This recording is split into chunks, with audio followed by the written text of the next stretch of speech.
അസ്സലാമു അലൈക്കും വറഹ്മത്തുള്ളാഹി വബറകാതുഹു. പ്രിയമുള്ളവരെ, ഒരു ദിവസം ഭക്ഷണം കഴിച്ചുകൊണ്ടിരിക്കുമ്പോൾ ഒരു കൂട്ടുകാരൻ വന്നിട്ട് ചോദിച്ച്, ഇജ് ബറാത്തിന് എത്ര യാസീന ഓതല് എന്ന്.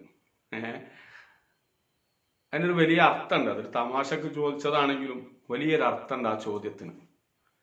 എന്ന് പറഞ്ഞാൽ നമ്മുടെ എല്ലാ വിഷയങ്ങളും കണക്കാക്കപ്പെടുന്ന രാത്രിയാണ് ബറാഅത്തിന്റെ രാത്രി. കൂടുതൽ ഞാൻ വിശദീകരിക്കുന്നില്ല. നമ്മുടെ പള്ളി മിഹ്റാബുകളിൽ നിന്നും സോഷ്യൽ മീഡിയയിൽ നിന്നൊക്കെ നമ്മൾ അതിനെ സംബന്ധിച്ച് കേട്ടുകൊണ്ടിരിക്കുന്നു, പഠിച്ചുകൊണ്ടിരിക്കുന്നു. മാത്രമല്ല കാലങ്ങളായി നമ്മുടെ കുടുംബങ്ങളിൽ വന്നുകൊണ്ടിരിക്കുന്നതും ആയതുകൊണ്ട് കൂടുതൽ വിശദീകരിക്കുന്നില്ല.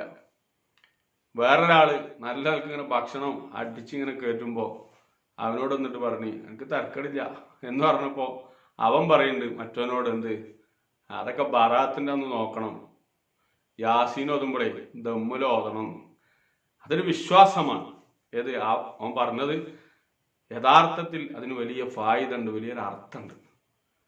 ബറാഅത്തിന്റെ അന്ന് ഒരാൾ 3 യാസീൻ ഓതിയാൽ അതിന് വലിയ ഫായിദകളുണ്ട്. ഞാനത് ഇപ്പോ പറയാൻ ഉദ്ദേശിക്കുന്നില്ല. 3 യാസീൻ നിർബന്ധമായും ബറാഅത്തിന്റെ അന്ന് നമ്മൾ ഓതണം. മഗ്രിബിന്റെ ശേഷമാണ് അത് ഓതാറുള്ളത്. പക്ഷെ ചില പഴയ കാലം മുതൽ ചില നാടുകളിലൊക്കെ അസറിന്റെ ശേഷവും കൂടി ഓതാറുണ്ട്.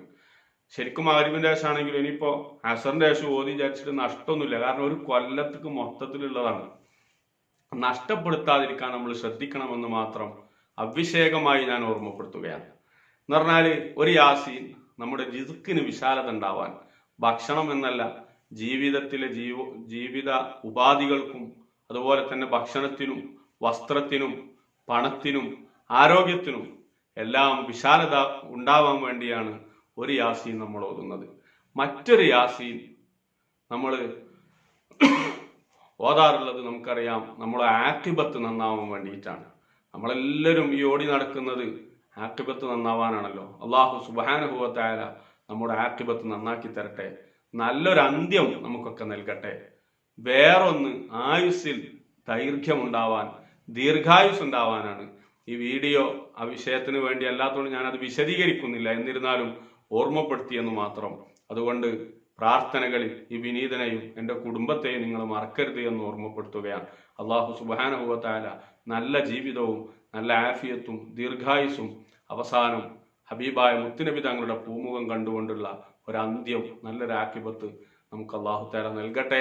ആമീൻ എന്ന് ദുആ ചെയ്യുകയാണ്. ഇപ്പോ നമ്മൾ ഈ വീഡിയോയിൽ പറയാൻ ഉദ്ദേശിക്കുന്നത്, അന്നത്തെ രാത്രിക്ക് ഒരുപാട് പ്രത്യേകതകളുണ്ട്. ചരിത്രം നമ്മൾ എത്രയോ കേട്ടതാണ്. ആയിഷ ബീവി റളിയല്ലാഹു അൻഹയുടെ ചരിത്രം നമ്മൾ കേട്ടതാണ്. മുത്തുനബി സല്ലല്ലാഹു അലൈഹി വസല്ലമ തങ്ങൾ രാത്രി ജന്നത്തുൽ ബഖീയിൽ പോയി ദുആ ചെയ്ത് തിരിച്ചു വരുന്നത് ആയിഷ ബീവി റളിയല്ലാഹു അൻഹ കണ്ടപ്പോൾ അള്ളാഹുവിന്റെ റസൂലും ആയിഷ ബീവിയും കൂടി ഒരു സംഭാഷണം നടന്നിട്ടുണ്ട്. ആയിഷ ബീവി അത് റിപ്പോർട്ട് ചെയ്തതും നമ്മളൊക്കെ കേട്ടവരാണ്. അന്ന് മുത്തുനബി സല്ലല്ലാഹു അലൈഹി വസല്ലമ തങ്ങൾ ആയിഷ ബീവിയോട് ചോദിച്ചു, ആയിഷ, നിനക്കറിയോ ഇന്നത്തെ രാത്രിക്ക് വലിയ പ്രത്യേകത ഉണ്ട്. ബഹുമാനപ്പെട്ട ജിബ്രീൽ അലൈഹിസ്സലാത്തു വസ്സലാം എൻ്റെ അടുക്കൽ വന്ന് അത് എന്നോട് പറഞ്ഞു. എന്തേ? ആയിഷ ബീവി കൗതുകത്തോടെ ചോദിച്ചു, എന്താണ് നബിയെ അത്?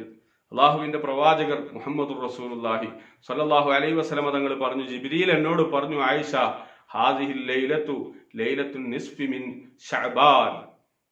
ഈ രാത്രി ശഅബാനിന്റെ 15ന്റെ രാത്രിയാണ്. വലില്ലാഹി ഫീഹാ ഉതഖാഉ മിനന്നാരി ബിഅദദി ശുഊരി വനമിഖൽ. നമുക്കറിയാം, അന്ന് മദീനയിലെ ഏറ്റവും കൂടുതൽ ആടുകളെ പോറ്റുന്ന ഗോത്രമാണ് കെൽബ് ഗോത്രം. ആ നാട്ടിലെ അല്ലെങ്കിൽ ആ ഗോത്രത്തിലെ കെൽബ് ഗോത്രത്തിലെ ആളുകളുടെ ആടുകൾ അത് നല്ല രോമങ്ങളുള്ള ആടുകളാണ്.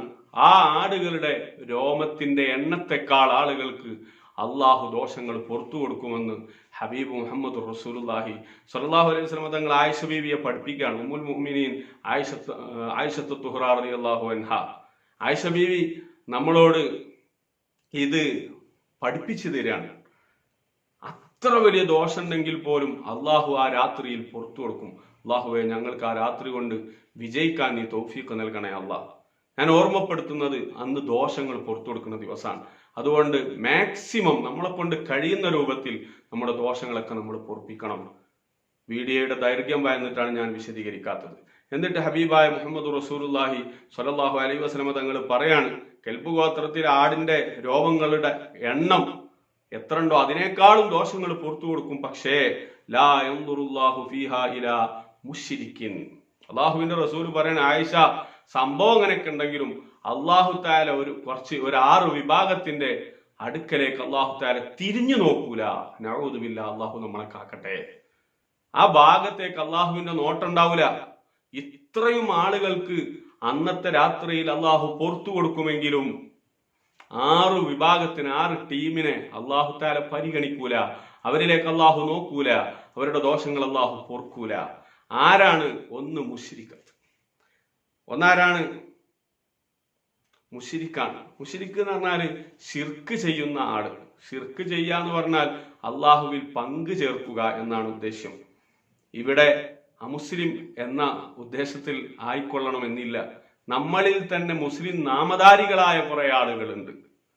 നമ്മുടെ ചെറിയ പ്രശ്നങ്ങൾ ഉണ്ടാകുമ്പോഴേക്ക് കണക്ക് നോക്കാനും അതുപോലെ തന്നെ ജ്യോത്സ്യന്റെ അടുക്കലേക്കും ഓടുന്ന പർദ്ദ ധരിച്ച, അല്ലെങ്കിൽ തലപ്പാവ് ധരിച്ച, അല്ലെങ്കിൽ തൊപ്പി ധരിച്ച, ഒരുപക്ഷെ നെറ്റിയിൽ നിസ്കാരത്തയമ്പുള്ള ഉപ്പമാർ ഉമ്മമാർ ഓടുകയാണ്. എന്തിന്? അവിടെ തിരി കെടാതെ കത്തിക്കണോ, അല്ലെങ്കിൽ അമ്പലത്തിലേക്ക് തേങ്ങറിയണം, അല്ലെങ്കിൽ അവർക്ക് വേണ്ടി അല്പം കള്ള് വാങ്ങിക്കൊടുക്കണം, എന്നാലേ, അല്ലെങ്കിൽ പൂവും മലരൊക്കെ കൊടുക്കണം. ഞാൻ അതൊന്നും ഇപ്പൊ വിശദീകരിക്കുന്നില്ല. ഇൻഷാ അല്ലാഹ് ആവശ്യമെങ്കിൽ നമുക്ക് മറ്റൊരു വീഡിയോയിൽ വിശദീകരിക്കാം. ഇതുപോലെ ശിർക്ക് ചെയ്യുന്ന ആളുകൾ, അവരിലേക്ക് അള്ളാഹു തആല നോക്കൂല. നഊദു ബില്ലാഹ്, അള്ളാഹു നമ്മളെ കാക്കട്ടെ. പലതും പറഞ്ഞ് നമ്മളെ പലരും പറ്റിക്കും. സിഹ്ർ എന്നത് യാഥാർത്ഥ്യമല്ല എന്നല്ല ഞാൻ പറയുന്നത്. ആരെങ്കിലും എന്തൊക്കെയെങ്കിലും പറയുമ്പോഴേക്ക് അതിന്റെ പിന്നാലെ ഓടി നമ്മുടെ ആഖിറം നമ്മൾ നഷ്ടപ്പെടുത്തരുത്. നമ്മൾ നേരത്തെ വേറൊരു വീഡിയോയിൽ പറഞ്ഞതുപോലെ ഇതിനൊക്കെ വലിയ പരിഹാരമാണ് ഹദ്ദാദ് റാത്തിബ്. അത് നമ്മൾ പതിവാക്കണമെന്ന് സന്ദർഭോചിതമായി നിങ്ങളോട് ഓർമ്മപ്പെടുത്താണ്. അള്ളാഹു നമ്മൾ നന്നാക്കി തരട്ടെ.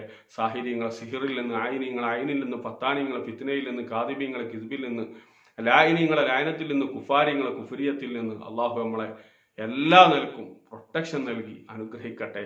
അവരുടെ ഷെറിനെ തൊട്ട് അള്ളാഹു നമ്മളെ കാക്കട്ടെ. എന്നിട്ട് മുത്തുനബി തങ്ങൾ, ആയിഷ ബീവിയോട് മുത്തുനബി തങ്ങൾ പറയാൻ, വലാ ഇലാ മുഷാഹിനിൻ, ഹൃദയത്തിൽ പകവെച്ച് നടക്കുന്നവൻ, ഹൃദയത്തിൽ പോര് വെച്ച് നടക്കുന്ന ആള്, വെറുപ്പ് വെച്ച് നടക്കുന്ന ആള്, വിട്ടുവീഴ്ചയില്ലാത്ത ആള്, ഇവരിലേക്കും അള്ളാഹു തആല ഒരിക്കലും നോക്കൂല. സുബ്ഹാനല്ലാഹ്. ആ കഥയൊക്കെ പറയാതിരിക്കുകയാണല്ലോ. ചെറിയ ചെറിയ വിഷയങ്ങൾക്ക് വേണ്ടി അതിങ്ങനെ ഉള്ളിലിങ്ങനെ ആ പകയായിട്ട് ഇങ്ങനെ നടക്കുക. ചിലപ്പോ 10-25 കൊല്ലൊക്കെ കഴിഞ്ഞിട്ട് ഇതിനുള്ള മറുപടിയാണ് പറയും. ഞാനിത് കുറെ കാലമായി മനസ്സ് വെച്ച് ഇങ്ങനെ നടക്കണേ, എനിക്കതാണ് പറഞ്ഞു തീർക്കാഞ്ഞാലേ എന്താന്നറിയില്ലാന്നൊക്കെ പറയുന്ന ചില മഹാന്മാരുണ്ട്. ഒരിക്കലും നമ്മളതിൽ പെടാൻ പാടില്ല. മുഷാഹിൻ, മറ്റുള്ളവരോട് പകവെച്ച് അല്ലെങ്കിൽ ഹൃദയത്തിൽ വിട്ടുവീഴ്ചയില്ലാതെ അതെന്നും ഇങ്ങനെ കൊണ്ടടക്കുന്ന ആളുകൾ, അവരിലേക്ക് അള്ളാഹു തആല നോക്കൂല. ദയവ് ചെയ്ത് നമ്മൾ ആ ഒരു ദുസ്വഭാവികളുടെ കൂട്ടത്തിൽ പെടാൻ പാടില്ല. അള്ളാഹു തആല നമ്മളെ കാക്കട്ടെ. ഒരുപക്ഷെ അവന്റെ അടുത്ത് വേവുണ്ടാവും, അവന്റെ അടുത്ത് തെറ്റുണ്ടാവും, എന്നാലും നമ്മൾ അവർക്ക് വിട്ടുവീഴ്ച ചെയ്യണം. അള്ളാഹു വലിയ വിട്ടുവീഴ്ച ചെയ്യുന്നവനല്ലേ. എന്റെ പ്രിയപ്പെട്ടവരെ, നമ്മൾ ചിന്തിച്ചു നോക്കുക. നമുക്ക് വേണ്ടി വായുവും വെള്ളവും വസ്ത്രവും വീടും എല്ലാം നൽകിയ അള്ളാഹു, ആ റബ്ബെങ്ങാനും നമ്മളോട് പിണങ്ങിയാൽ, ആ റബ്ബിനോട് നമ്മൾ ദോഷം പൊറുക്കണമെന്ന് പറയുമ്പോ, എന്റെ പണിയൊക്കെ ഞാൻ തന്നത് മുഴുവൻ, നൽകിയത് മുഴുവൻ ഉപയോഗിച്ചിട്ടല്ലേ നീ എനിക്കെതിരിൽ ചെയ്തത് എന്നെങ്ങാനും നമ്മളെ റബ്ബ് ചോദിച്ചാൽ അള്ളാഹു നമ്മളെ കാക്കട്ടെ. അത് മക്കളാവട്ടെ, ഭാര്യയാവട്ടെ, ഭർത്താവ് ആവട്ടെ, ഉമ്മയാവട്ടെ, ഉപ്പയാവട്ടെ, അയൽവാസിയാവട്ടെ, ഉസ്താദാവട്ടെ, ശിഷ്യനാവട്ടെ, നാട്ടുകാരാവട്ടെ, നമ്മളുമായി ബന്ധപ്പെട്ടവരാവട്ടെ, ബിസിനസ്സിൽ നമ്മളെക്കാൾ താഴെയുള്ളവരാവട്ടെ, മുകളിലുള്ളവരാവട്ടെ, 100% അവരുടെ അടുത്ത് തെറ്റാവട്ടെ, എന്നാലും നമ്മൾ വിട്ടുവീഴ്ച ചെയ്യണം. എന്നാലേ അള്ളാഹു നമുക്ക് വിട്ടുവീഴ്ച ചെയ്യുള്ളൂ. ഇത് ചെയ്യാത്തവനിലേക്ക് അള്ളാഹു തിരിഞ്ഞു നോക്കൂല. മുഹമ്മദുർ റസൂലുള്ളാഹി. അള്ളാഹുവിന്റെ നോട്ടം ആ ഭാഗത്തേക്ക് ഉണ്ടാവൂല. വിശദീകരിക്കുന്നില്ല. അതുകൊണ്ട് എന്റെ ശബ്ദം ശ്രവിക്കുന്നവർ, ഇങ്ങനെ ആരോടെങ്കിലും അതിര് തുറക്കുന്ന തുരപ്പന്മാരുണ്ട് ചില സ്ഥലത്ത്, തുറവനേക്കാളും വലിയ തുരപ്പന്മാർ. അതിനിങ്ങനെ അടിഭാഗം ഇങ്ങനെ തുരന്ന് അങ്ങനെ ഉണ്ടാവും ചില ആളുകൾ. ഇങ്ങനെ അന്യന്റെ സമ്പത്തൊക്കെ പിടിച്ചു വെച്ചിട്ട് പിന്നെ ഇങ്ങനെ മിണ്ടാതെ നടക്കുക, അത് കൊടുക്കേണ്ടി വരും എന്ന് വിചാരിച്ചിട്ട്. വേണ്ട, അതൊന്നും നമുക്ക് കൊണ്ടുപോകാൻ കഴിയൂല. അല്ലെങ്കിൽ നമ്മൾ അതിന് മറ്റോ തുറന്ന് ആ തുറപ്പനോട് നമ്മളിപ്പോ മിണ്ടലില്ല, സാരല്ല പോട്ടെ, അവന് നമ്മൾ വിട്ടുവീഴ്ച ചെയ്യണം. ഞാനിത് വെറുതെ പറയില്ല. അള്ളാഹു തആല നമുക്ക് വേണ്ടതൊക്കെ തരും. ഒരാളോട് പിണങ്ങിയത് കൊണ്ട് ഇതൊന്നും നമുക്ക് കിട്ടൂലല്ലോ. അങ്ങനത്തെ ആളുകളിലേക്ക് അള്ളാഹുവിന്റെ നോട്ടുണ്ടാവൂല. പിന്നെ അള്ളാഹുവിന്റെ പ്രവാചകർ മുഹമ്മദ് റസൂലുള്ളാഹി സ്വല്ലല്ലാഹു അലൈഹി വസല്ലം തങ്ങൾ പറയാൻ, വലാ ഇലാ ഖാത്തി റഹിമിൻ, കുടുംബബന്ധം മുറിച്ചവൻ, അവനിലേക്കും അള്ളാഹു നോക്കൂല. സുബ്ഹാനല്ലാഹ്, എത്രയാണ് നമ്മൾക്കൊക്കെ പ്രശ്നങ്ങൾ വരാറുള്ളത്. അതൊന്ന് അവരോട് പറയോ ഇവരോട് പറയോ, എത്ര പറഞ്ഞാലും ചിലവർ കേൾക്കൂല. ചെറിയ നിസാര വിഷയങ്ങൾക്ക് വേണ്ടി ഇതൊക്കെ നമ്മൾ വിശദീകരിച്ച് പറയേണ്ടതാണ്. ഒരു 10 മിനിറ്റുള്ള വീഡിയോയിലൊന്നും പറയാൻ കഴിയില്ല. മരുമകള് അമ്മോശാക്ക, അല്ലെങ്കിൽ അമ്മായിമ്മ മരുമകന്, അല്ലെങ്കിൽ അമ്മായിമ്മയും മരുമകളും, എത്രയാണ് സുബ്ഹാനല്ലാഹ്. നമ്മൾ എത്ര മസ്ലഹത്തിന് വേണ്ടി ശ്രമിച്ചാലും അവരുടെ ദുർവാശി, അവരുടെ ഈഗോ സമ്മതിച്ചു കൊടുക്കൂല. ആ ഒരൊറ്റ കാരണം കൊണ്ട് എത്രയാണ് കുടുംബങ്ങൾ തമ്മിൽ തെറ്റിക്കിടക്കുന്നത്, പിണങ്ങിക്കിടക്കുന്നത്. അവർക്ക് മരിക്കണം എന്നുള്ളൊരു ബോധമില്ല. ഞാൻ ഇവിടെ അടുത്തൊരു വിഷയത്തിൽ ഇടപെട്ടു. സുബ്ഹാനല്ലാഹ്, അതിന്റെ ഉള്ളിലേക്ക് ചിന്തിച്ചു നോക്കുമ്പോൾ അതിലൊന്നുമില്ല. ചെറിയ പ്രശ്നങ്ങൾക്ക് വേണ്ടി അവളുടെ ഉമ്മ അവളെയും കൊണ്ടുപോയി. ഭർത്താവും ഭാര്യയും തമ്മിൽ വലിയ പ്രശ്നങ്ങളൊന്നുമില്ല, ചെറിയ ചെറിയ ചേർച്ചയില്ലായ്മയൊക്കെ ഉണ്ടാവും. അതൊക്കെ ജീവിതത്തിലെ സ്വാഭാവികതകൾ മാത്രമാണ്. അത് അവര് തമ്മിൽ വിട്ടുവീഴ്ച ചെയ്താൽ തീരുന്ന കേസേ ഉള്ളൂ. പക്ഷേ അവര് വെറുതെ വാശി ഇങ്ങോട്ട് പറഞ്ഞേക്കൂല, ഇവരോ ഞങ്ങൾ പോയി കൊണ്ടുവരില്ല. ചെറിയ ചെറിയ വിഷയങ്ങളാണ്. പക്ഷെ അതിനെ ഊതി വീർപ്പിച്ച് കുടുംബങ്ങൾ തമ്മിൽ എന്നും പിണങ്ങി അള്ളാഹു നമ്മളെ അമൽ സ്വീകരിക്കൂല. കുടുംബബന്ധം തമ്മിൽ പിണങ്ങിയവരെ അമലൊന്നും നമ്മൾ വെറുതെ കുറെ നിസ്കരിച്ച് അള്ളാഹു ഇപ്പൊ നമ്മളിങ്ങനെ നിസ്കരിച്ചിട്ട് വല്ല ലാഭമുണ്ടോ? ഇല്ല. നമ്മൾ അവന്റെ അടിമയാണ്. ഉടമയായ റബ്ബിനെ തൃപ്തിപ്പെടുത്താൻ അവന് ഇഷ്ടമുള്ളതൊക്കെ ചെയ്യുക, അതായിരിക്കണം നമ്മുടെ പ്രവർത്തനം. അള്ളാഹു നമ്മുടെ കുടുംബങ്ങളിലേക്ക് ഐക്യവും സ്നേഹവും സന്തോഷവും നൽകി അനുഗ്രഹിക്കട്ടെ. ദുർവാശിയും ഈഗോ ഒക്കെ നമ്മൾ ഒഴിവാക്കണം. ഇതൊക്കെ ഒരു ഞരമ്പുമരുന്ന് ഓടുന്ന ഒരു കേസാണ്. നമ്മളെ ഈ ഹൃദയം ഒരു ചെറിയൊരു ഞരമ്പിൽ ഇങ്ങനെ തൂങ്ങിക്കിടക്കുകയാണ്. അതിലേക്ക് വരുന്ന ബ്ലഡ് ഒന്ന് കട്ടായാൽ കഴിഞ്ഞ് ഓഫായി വണ്ടി. എത്ര വലിയ വമ്പനും കൊമ്പനൊക്കെ അത്രയേ ഉള്ളൂ എന്ന ബോധമുണ്ടാവണം. അതുകൊണ്ട് ഈ ശഅബാൻ 15-ന്റെ മുമ്പ്, ബറാഅത്തിന്റെ മുമ്പായി അവരോടൊക്കെ നമ്മൾ പിണക്കൊക്കെ മാറ്റി പരസ്പരം പറഞ്ഞ് പൊരുത്തപ്പെടിപ്പിച്ച് നമ്മൾ നന്നാവണം. പൊരുത്തപ്പെടിപ്പിക്കാൻ വരുമ്പോ ഇങ്ങോട്ട് വാ, ഞാൻ എന്നെ തന്നെ കാത്തിക്കണെന്ന് നമ്മൾ പറയാനും പാടില്ല, വിട്ടുവീഴ്ച ചെയ്യണം. അങ്ങനെ ആരാണോ ആദ്യം ഉണ്ടെന്നവർ, അവർക്കൊക്കെ എത്രയാണ് കൂലി ഇസ്ലാമിൽ പറഞ്ഞത്. സുബ്ഹാനല്ലാഹ്, അതന്നെ ഒരു വയൽ പറയാൻ മാത്രമാണ്. അള്ളാഹു നമ്മളെ കുടുംബത്തിലൊക്കെ സമാധാനവും സന്തോഷവും നൽകട്ടെ. പിന്നെ അള്ളാഹുവിന്റെ റസൂൽ മുഹമ്മദ് റസൂലുള്ളാഹി സ്വല്ലല്ലാഹു അലൈഹി വസല്ലം തങ്ങൾ പറയാൻ, വലാ ഇലാ മുസ്ബിലിൻ, ഞെരിയാണിക്ക് താഴെ തുണി ഉടുക്കുന്നവൻ, അവനിലേക്കും അള്ളാഹു നോക്കൂല. ഇതിപ്പോ ശരിക്ക് അനുസരിക്കണ ഇപ്പൊ പെൺകുട്ടികളാണ്. അതായത് നെരിയാണിന്റെ ഒക്കെ മേലുള്ള ഫാൻറ് എടുത്തിട്ട് കാണാൻ ഇങ്ങനെ ഫേസ്ബുക്കിലും മറ്റൊക്കെ അവരുടെ ഫോട്ടോസ്. എന്താ നെരിയാണിന്റെ കീഴ്പ്പെട്ട് തുണി എടുക്കാൻ പാടില്ല, നരകത്തിലാണെന്നല്ലേ മുത്തുനബി പറഞ്ഞ്. സുബ്ഹാനല്ലാഹ്, അത് സ്ത്രീകളോടല്ല, അവർക്ക് അവരുടെ കാല് തന്നെ ഔറത്താണ്. അങ്ങനല്ലേ ഇസ്ലാം മതം പഠിപ്പിച്ചത്. അന്യന്റെ മുമ്പിൽ നമ്മുടെ കാല് പ്രദർശിപ്പിക്കാൻ പാടില്ല. ഇത് പുരുഷനോടാണ് ഈ പറയുന്നത്. ഇതിനർത്ഥം ഏതെങ്കിലും ഒരു മൊയിലാര് ഫോട്ടോയിൽ നോക്കുമ്പോണ്ട് ആഹാ അയാളെ തുണി നെരിയാണിന്റെ താഴെട്ടോ എന്ന് പറയാൻ നിൽക്കണ്ട. അതായത് അദ്ദേഹം കിബറോടുകൂടി അല്ലെങ്കിൽ അറിഞ്ഞുകൊണ്ട് നെരിയാണിക്ക് താഴെ തുണി കൊടുത്താൽ വലിയ കുറ്റാണ്. നമുക്കറിയാം ഉമർ ഇബ്നുൽ ഖത്താബ് റളിയല്ലാഹുവിന്റെ ചരിത്രമൊക്കെ നമ്മൾ പഠിച്ചതാണ്. നമുക്കിപ്പോ ഇവിടെ വിശദീകരിക്കേണ്ട ആവശ്യമില്ല. മരണശയ്യയിൽ പോലും അങ്ങനെ ഒരാളെ തുണി താഴ്ന്നപ്പോ മോനെ അത് ഉയർത്തി ഉടുക്കുക എന്ന് പറഞ്ഞ ചരിത്രം നമ്മൾ എത്രയോ കേട്ടവരാണ്, പഠിച്ചവരാണ്, വായിച്ചവരാണ്. അത്രയും ഗൗരവമുള്ള കാര്യമാണ്. അതുകൊണ്ട് കിബറോടുകൂടി അഹങ്കാരത്തോടുകൂടി നെരിയാണിക്ക് താഴെ ഒരിക്കലും നമ്മുടെ ഫാൻസ് അല്ലെങ്കിൽ തുണി താഴേക്ക് ഇറങ്ങാൻ പാടില്ല. അത് ഉയർത്തുന്നത് ഏതെങ്കിലും സിനിമാ നടൻ എടുത്തതിനു വേണ്ടി ആവാൻ പാടില്ല. അള്ളാഹുവിനെയും അവന്റെ പ്രവാചകനെയുമാണ് നമ്മൾ ഫോളോ അപ്പ് ചെയ്യേണ്ടത്. അതനുസരിച്ച് നമ്മൾ ജീവിച്ചാൽ വലിയ കൂലിണ്ടാവും. അപ്പൊ ബറാഅത്തിന്റെ രാത്രി അന്ന് പള്ളിയിൽ പോകുമ്പോ അല്ലെങ്കിൽ ദ്വാരക്കാനിരിക്കുമ്പോ നെരിയാണിന്റെ താഴെ തുണി ഉടുത്തോരെന്നല്ല ഈ പറഞ്ഞ്. ജീവിതത്തിൽ നെരിയാണിക്ക് താഴെ തുണി ഉടുക്കുന്നവർ അവരിലേക്ക് അല്ലാഹു തആല നോക്കൂല, അവന്റെ നോട്ടം അവരിലേക്ക് ഉണ്ടാവൂല എന്ന് ആയിഷ ബിബി റളിയല്ലാഹു അൻഹയോട് മുത്തുനബി സല്ലല്ലാഹു അലൈഹി വസല്ലം തങ്ങൾ പറയാൻ. പിന്നെ നബി തങ്ങൾ പറഞ്ഞു, വലാ ഇലാ ആഖിൻ ലിവാലിദൈഹി, ആഖിൻ ലിവാലിദൈഹി, തന്റെ മാതാപിതാക്കളോട് പിണങ്ങി നിൽക്കുന്നവൻ. സുബ്ഹാനല്ലാഹ്, അല്ലാഹു നമ്മളെ കാക്കട്ടെ. ഉമ്മനോടുപ്പനോടും പിണങ്ങേ, അല്ലെങ്കിൽ ഭാര്യന്റെ ഒപ്പനോടും ഉമ്മനോടും, അതും നമ്മളെ ആപ്പിമ്മനാണ്. പാടില്ല പാടില്ല പാടില്ല. അങ്ങനെ പിണങ്ങാൻ ഒരാളോടും പിണങ്ങാൻ പാടില്ല, പ്രത്യേകിച്ച് ഉമ്മനോടുപ്പനോടും പിണങ്ങേ. പിന്നെന്ത് മുസ്ലിമാണ്, പിന്നെന്ത് ഇസ്ലാമാണ്, പിന്നെന്ത് റമദാനാണ്, പിന്നെന്ത് ബറാഅത്താണ്, എന്ത് യാസീന്. യാസീനല്ല ഖത്മ് മൊത്തം ഓതിയിട്ടും കാര്യമില്ല, ജീവിതത്തിൽ ബർക്കത്തുണ്ടാവില്ല.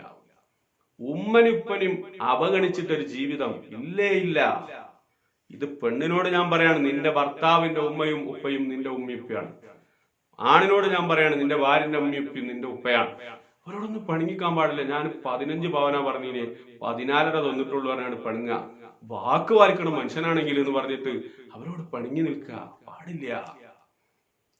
അതേപോലെ ഞാന് ഭക്ഷണം ഉണ്ടാക്കിയിട്ട് വേണം ആ തള്ളക്ക് തിന്നാനെന്ന് പറഞ്ഞിട്ട് ഭർത്താവിന്റെ ഉമ്മനോട് പണിങ്ങി നിൽക്കുക പാടില്ല.